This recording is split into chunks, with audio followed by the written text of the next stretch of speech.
नमस्कार, आप देख रहे हैं दिल्ली ग्लो न्यूज और मैं हूं आपके साथ मानवी ठाकुर। शुरुआत करते हैं आज की खास खबरों से। ओसिया की पूर्व विधायक दिव्या मदेरना ने जोधपुर ग्रामीण एसपी धर्मेंद्र सिंह यादव के खिलाफ मोर्चा खोल दिया है। उन्होंने यादव पर अवैध खनन और भूमाफिया को संरक्षण देने का आरोप लगाया है। मदेरना ने सोशल मीडिया एक्स पर लिखा, आजकल पिक्चर देखकर सुपर कॉप या सिंघम बनने की होड़ लगी हुई है। सोशल मीडिया में पुलिस अधिकारी हीरो बनने के चक्कर में पब्लिक शेमिंग और पब्लिक ह्यूमिलिटेशन के अनेक हथकंडे अपनाते हैं, जबकि आम जनता या पीड़ित को ये जानकारी ही नहीं होती कि पुलिस कस्टडी में बने वीडियो में जुर्म कबूल वायरल करवाना, सिर्फ मूंछ दाढ़ी मुंडवाना और जुलूस निकलवाना पूरी तरह से गैर कानूनी है। दरअसल गत 5 मई को जोधपुर के ओसिया थाना क्षेत्र में सिरमंडी टोल पर मारपीट के मामले में गिरफ्तार आरोपी के माफी मांगने के वायरल वीडियो को लेकर ओसिया की पूर्व विधायक दिव्या मदेरना ने पुलिस की कार्यशैली पर सवाल उठाए हैं। उन्होंने ग्रामीण एसपी पर आरोप लगाते हुए कहा कि एसपी धर्मेंद्र सिंह के निर्देशों पर ही थाने में गिरफ्तार होने वाले अपराधियों के वीडियो वायरल किए जाते हैं। इसमें पैर तोड़ना, पैर पर गोली मारना, उनके निर्देश से ही एक फर्जी एनकाउंटर भी हुआ जो अपने क्षेत्राधिकारी से बाहर जाकर बायतू के ओमाराम जाट का किया था। उन्होंने एक्स पर लिखा कि क्रिमिनल जस्टिस सिस्टम में लिखा है कि गिरफ्तार व्यक्ति के साथ दुर्व्यवहार नहीं किया जाए, लेकिन पुलिस वाहवाही बटोरने के चक्कर में और कभी किसी से बदला लेने के चक्कर में या राजनीतिक दबाव में पुलिस पब्लिक शेमिंग कर अपना खुद का समानांतरण कर रही है। इसे पूरी तरह से रोका जाना चाहिए, क्योंकि इसका व्यक्ति पर घातक मनोवैज्ञानिक प्रभाव पड़ता है जो आत्महत्या का कारण बन सकता है। ऐसे दोषी पुलिस अधिकारी के खिलाफ तुरंत एक्शन लेना चाहिए। दिव्या यही नहीं रुकी, उन्होंने लिखा कि खेड़ापा थाने में आरोपी के वीडियो वायरल होने पर उन्होंने थानेदार को फोन करके पूछा तो थानेदार ने बताया कि एसपी के निर्देश पर बनाया है। एडिशनल एसपी को फोन किया तो वो कह रहे हैं मुझे नहीं पता। इतना ही नहीं, उन्होंने थाने में सिर मुंडवाने के लिए नाई को बुला लिया। मुझे जैसे ही पता चला मैंने आईजी जोधपुर रेंज को फोन किया। मैं धन्यवाद देती हूं आईजी जोधपुर रेंज विकास कुमार का, जिन्होंने ये बिल्कुल गैर कानूनी बताया और आश्वस्त किया कि ये वो नहीं होने देंगे। उन्होंने तुरंत निर्देशित किया जिसके कारण सिर मुंडवाने की घटना को रोक पाए, लेकिन नाई ने तब तक दाढ़ी बना दी। ओसिया की पूर्व विधायक मदेरना ने पुलिस पर एक तरफा कार्रवाई का आरोप लगाते हुए दिन में इसको लेकर सोशल मीडिया पर लिखा था। वहीं शाम को कुछ ग्रामीणों के साथ जोधपुर रेंज के आईजी विकास कुमार से मुलाकात की। मुलाकात के दौरान पुलिस पर एक तरफा कार्रवाई का आरोप लगाया गया। पूर्व विधायक मदेरना ने पुलिस महानिरीक्षक से मुलाकात के बाद मीडिया से कहा कि पुलिस, विशेषकर ग्रामीण पुलिस, एक तरफा कार्रवाई करती है। मुलाकात के बाद डीजीपी ने मदेरना को आश्वासन दिया, जिसके बाद वे अपने समर्थकों के साथ रवाना हो गयी।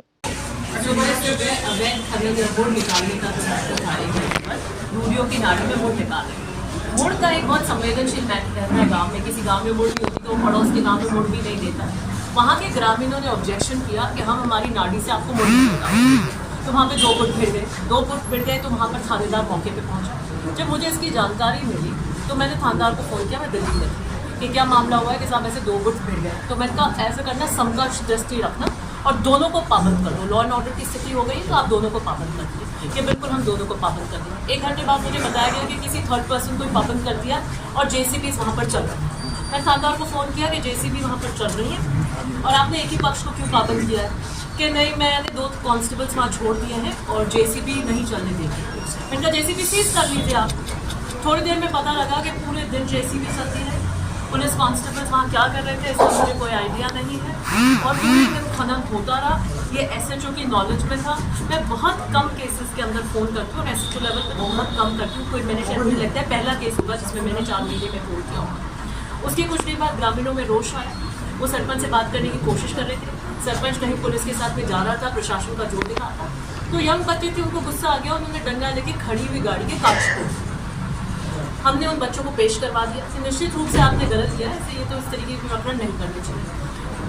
उस पक्ष की 4 एफआईआर दर्ज करते हैं एक मामले के अंदर। एक मामले में आप एक ही कर सकते हैं, रंगदारी, फिरौती, लूट जैसी धाराओं में लगाकर उनको बहुत कुख्यात अपराधी प्रेजेंट करके इस तरीके से किया और जो सामने वाला पक्ष था उसकी एक भी एफआईआर दर्ज नहीं। उसके बाद में हमने बात करी।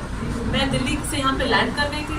मुझे पता लगा जैसे मैं घर पहुंची तो पब्लिक डोमेन के अंदर डिटेंशन की कस्टडी के एक बच्चे का वीडियो आ गया। मैं थानेदार को फ़ोन लगाया कि पुलिस कस्टडी के अंदर आप किसी प्रकार का वीडियो नहीं बना सकते। कि आप ये जानते हैं गिरफ्तार व्यक्तियों के अपने एक अधिकार होते हैं, राइट टू डिग्निटी होती है और दूसरी बात आप उसको कंपेल नहीं कर सकते अपने खिलाफ स्वीकार या कबूलनामा करने के लिए। तो उसने कहा कि मैं जानता हूँ, मुझे एसपी ने निर्देश दिया है ये बनाने के।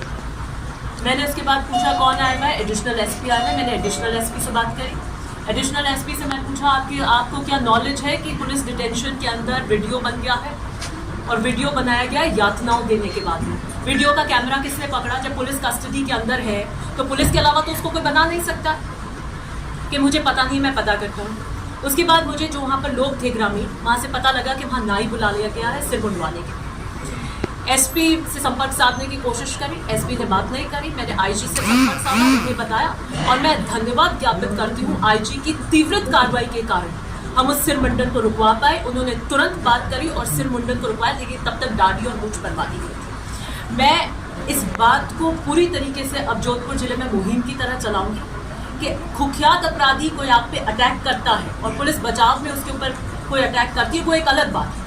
आम केसेस के अंदर, नॉर्मल केसेस के अंदर एक वन टाइम कोई कांच तोड़ दिया, कोई धक्का मुक्की कर दी, ऐसे प्रकरणों के अंदर आप पुलिस डिटेंशन में जो ये ह्यूमिलिएशन करने जाते हैं, जिसको पब्लिक ह्यूमिलिएशन कहते हैं, पब्लिक शेमिंग करते हैं, जो आप खुद ही वहाँ जज बनते हैं कि हाँ हम इससे कबूल करवाएंगे, ऐसे करवाएंगे, वो होगा कि नहीं है, कि नहीं है, किस इरादे से लाया गया है। पुलिस की ईगो तो नहीं हो गई, घर पे आपसे दो बात कर ली, बहस कर ली, आप उठा के लेकर आए, चेप दिया आपने और आपने कबूलनामा करवा दिया। मैंने आईजी साहब से रिक्वेस्ट करी और बिल्कुल वो मेरे साथ इस बात को अग्री करते हैं और उन्होंने थाने के अंदर ये कह दिया, मैसेजेस कर देंगे। कम से कम नॉर्मल जो प्रथा चल गई है कि हम कबूलनामा करवाएंगे, वीडियो बनवाएंगे, उनको वायरल करवाएंगे, ये सब तरीके से बंद हो। और मेरी एसपी जो है, एडिशनल एसपी से बात हुई थी और मेरी धर्मेंद्र यादव एसपी को भी ये कहना है कि ये पैर तोड़ना, टांग तोड़ना, ये सारे वीडियो कबूलनामे के, ये सारे के सारे जोधपुर ग्रामीण के क्यों आ रहे हैं? डीसीपी आपके कमिश्नरेट के तो नहीं आ रहे। इनसे पहले 2 एसपी थे, राहुल बराड़ और अनिल कयाल, तब तो नहीं आते थे। आपके इतने सारे जिले आप देख लेना, वहाँ तो नहीं आते थे। तो मुझे लगता है कि आपको हार्डकोर अपराधी और नॉर्मल रूटीन अपराध जो हो रहे हैं, जो भी जिसकी कार्य, उसमें आपको अपनी इस तरह की शैली को बदलना पड़ेगा।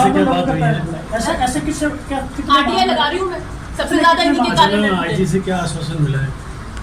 उन्होंने इंक्वायरी कराएंगे इस पूरे मैटर की और उन्होंने बिल्कुल आश्वस्त कर दिया और कैटेगोरिकली ये कह दिया कि इस तरीके के आम अपराधों के इस तरीके के पुलिस डिटेंशन के अंदर ये वीडियोस नहीं